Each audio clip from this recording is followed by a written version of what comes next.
Welcome back to the show, everybody. Now, as we all know, we've been fighting a war with Russia, fighting that commie sickness. A lot of people would say, America, aren't you being hypocritical?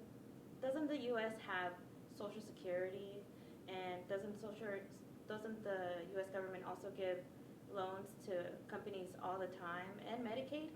Well, to that we like to say, shut up. Now, the U.S. isn't the only country that's been fighting in the commie fiesta. The next country that has been fighting this war has also been Argentina. You see, in 1976, Argentina's regime with the Perones had finally fallen. Perón came into power and he had promised a lot of great prosperity to the country. Unfortunately, his policies weren't good. They failed and the country faced a lot of inflation. So the country's military decided to do an uprising, a little coup. This is not the first coup that Argentina has had. At this point, they could probably get a free drink in the next coup that they get. Now, the proceso, as they call it, has recently come under fire. A lot of people have said that it's been committing a lot of human rights violations.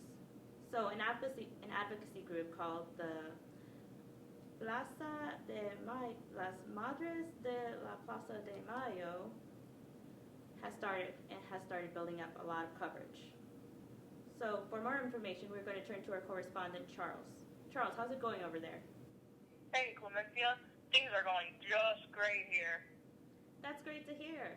Can you explain to the audience why we can't see you right now?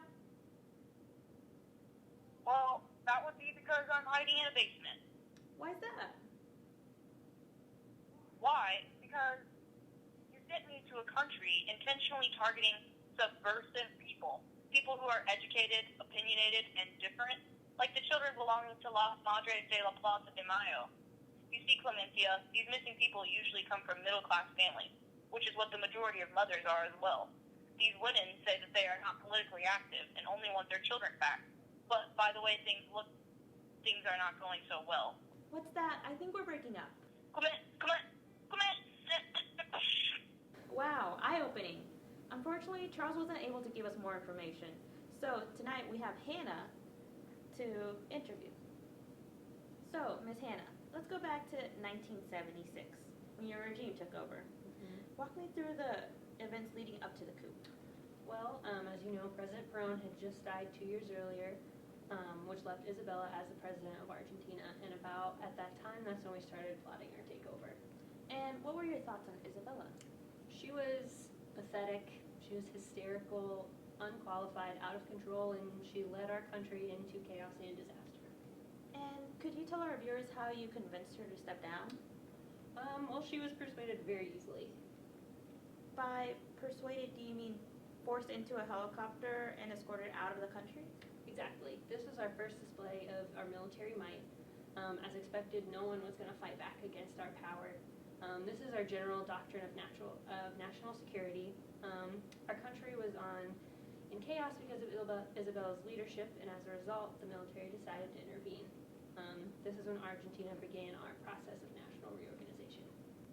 So, shortly after the beginning of the military regime, we remember that Argentina hosted the World Cup in 1978. There's a significant amount of controversy surrounding the fact that FIFA allowed you to host the event. Right. FIFA believes that football is not a political event. Also, we knew they were not prepared to cancel the World Cup on such short notice, so we knew that we had the upper hand in that area. And tell us, what did Argentina do to prepare for the event? Once our regime took over in 1976, we knew we had a limited amount of time to prepare for the World Cup and pacify the resistance. It's clear by the celebration of Argentina's victory that the country is unified in one love for patria and football, clearly showing the excellent leadership of the junta. Well, it is 1982, and it seems that your country is doing the worst it has ever done. You stepped in originally to save the country, but there seems to be a little improvement. You have been experiencing economic crisis for almost 2 years. Does your junta have a plan? During this time, we've been reminded how much our economy used to rely on the Falkland Islands, which, as you know, have been taken over by the British, and we intend to get those back. So, your solution is to go to war? Nothing unifies the country better. And of all the nations to fight, you've selected the British, and you think that's a wise choice. Absolutely. With Margaret Thatcher leading the country, we will surely succeed. There's no way that a woman will defeat us. Interesting. Well, thank you, Hannah. Hopefully we can have you back on the show to see how that works out for Argentina. All right, now it's time for that part of the show for a guest phone call. We've got Danielle on the line. Hello? Hello? Hi. Hi, Miss Danielle. Do you have a question for us? Yeah, I want to know what the big deal is. I mean, they're doing what they can to stop communism. Besides, that it's not like the U.S. is involved, so why should we care? That is a really good question.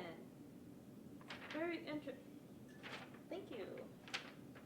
Of course, I would know. Thank you for that very good question. The first thing that needs to be pointed out is that communists are not the only ones being targeted. As we mentioned before, the ones being targeted are educated people who the government feels poses a threat. This is also what has brought the mothers together. Secondly, despite the fact that at least 6 U.S. citizens have been disappeared by the Argentinian military, and the fact that the U.S. Embassy in Buenos Aires has been pushing Argentina's government to respect human rights, high-ranking State Department officials, including the Secretary of State Henry Kissinger, has secretly given their approval to Argentina's new military rulers. Because, you know, America, it always looks out for the little man. Well, that's all we have for today. Join us next time.